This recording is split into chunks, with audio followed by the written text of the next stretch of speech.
कई बार दूसरों पर किया गया मजाक खुद पर भारी पड़ जाता है, जिससे आपके अपने भी आपसे नाराज हो जाते हैं।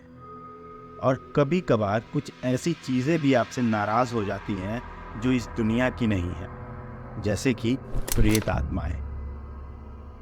इसी तरह अंजलि और सोनम दो दोस्त थी जो अपनी आगे की पढ़ाई के लिए कोटा जाती हैं।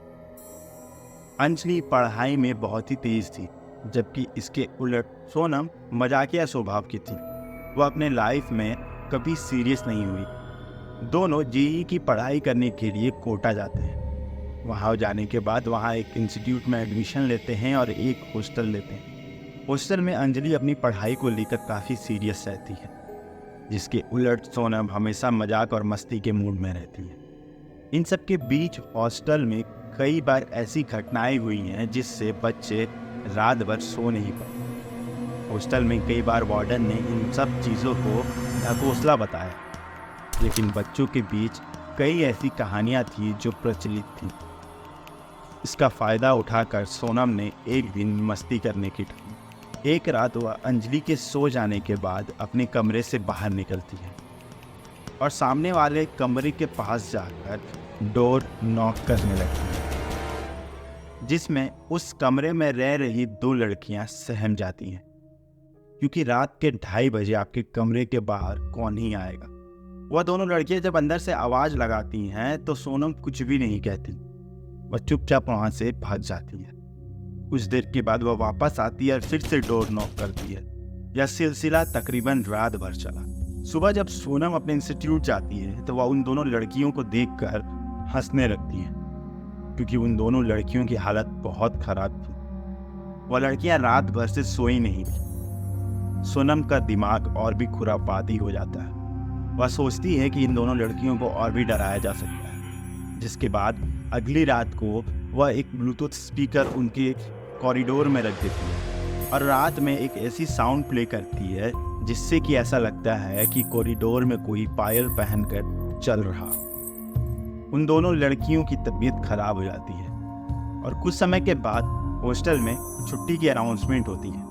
2-3 दिनों के लिए सभी लोग अपने अपने घर जाते हैं। सोनम और अंजलि घर से वापस तो आ जाते हैं, लेकिन वह दोनों लड़कियां वापस नहीं आती, जिसके बाद सोनम को थोड़ा बुरा भी लगता। सोनम जब अपने कमरे में जाती है तो उसे अपना कमरा काफ़ी ठंडा लगता है।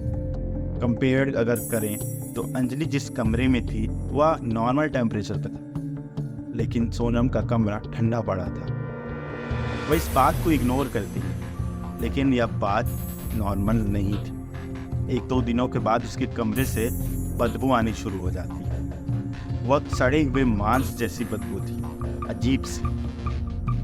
यह बात वह अपनी दोस्त को बताती है, जिसके बाद उसकी दोस्त भी उस कमरे में आकर देखती है तो उसे भी उसी तरह की गंध आती है। दोनों मिलकर वार्डन के पास जाते हैं और इसकी शिकायत करते हैं। वार्डन इसके बाद कमरे में आता है और सब कुछ चेक करता है, जिसके बाद वह कहता है इस कमरे में कोई भी बदबू नहीं है, जिसे सुनकर सोनम चौंक जाती है। उस समय उन दोनों को भी कोई बदबू नहीं आती, लेकिन वार्डन जैसे ही वापस जाता है वह बदबू फिर से आने लगती है।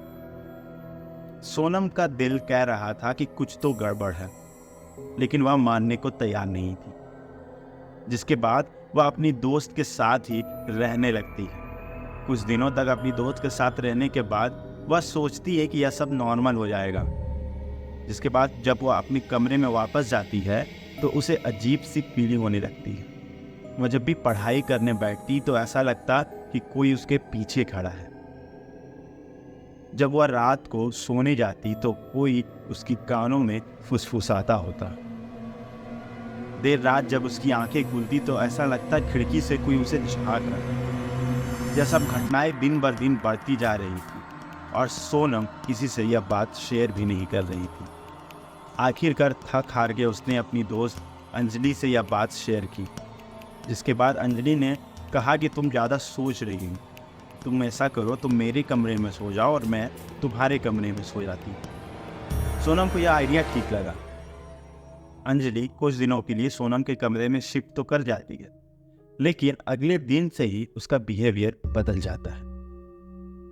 वह सबसे दूर रहने लगती है अंजलि कभी भी नॉनवेज नहीं खाती थी, लेकिन अब वह नॉनवेज ऐसे खाती है कि मानो कई सालों से खा रही हो, और उसे लगातार भूख लगती ही रहती है। उसका स्वभाव भी चिड़चिड़ा हो चुका था। सोनम समझ चुकी थी कि अंजलि के साथ कुछ तो बुरा हुआ है, जिसके बाद वह किसी से कुछ नहीं छुपाती और अपने वार्डन और प्रिंसिपल को जाकर सब कुछ सच सच बता देती है। शायद दूसरा हॉस्टल या कोई और स्कूल इंस्टीट्यूट होता तो इस बात को नकार देता, लेकिन शायद वार्डन और प्रिंसिपल को इस हॉस्टल की सच्चाई पता थी। बच्चों के साथ जो हो रहा था वह सबको पता था, जिस कारण से प्रिंसिपल ने इस बात को हल्की भी नहीं लिया। सोनम की बात पर दूसरे दिन ही हॉस्टल में हवन कराया गया। हवन के बीचों बीच अन्नू को बिठाया गया। अन्नू को काफी देर तक मंत्रों के साथ शुद्धिकरण किया गया और उसके बाद वह बेहोश हो चुकी थी।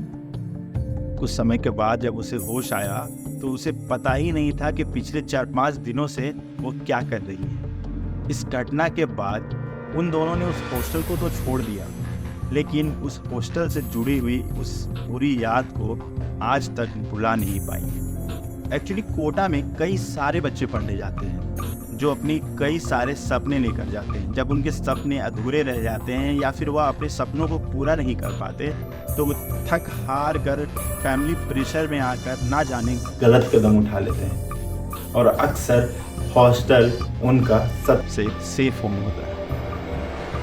इसी तरह उस हॉस्टल में भी कई सारे बच्चों ने अपनी जान दी। वह चाहे अनचाहे में वहाँ पे रह रहे सारे बच्चों को उन्हीं बच्चों की आत्माएं परेशान करती थी, जो उनके साथ कभी हानि नहीं पहुँचाना चाहती, लेकिन उन्हें अपने सपनों तक पहुँचने भी नहीं देना चाहती, क्योंकि उन बच्चों ने भी अपने सपने को पूरा नहीं किया था। तो ये थी हमारी आज की कहानी। आपको हमारी कहानियाँ कैसी लगती हैं हमें कमेंट करके ज़रूर बताएं। धन्यवाद।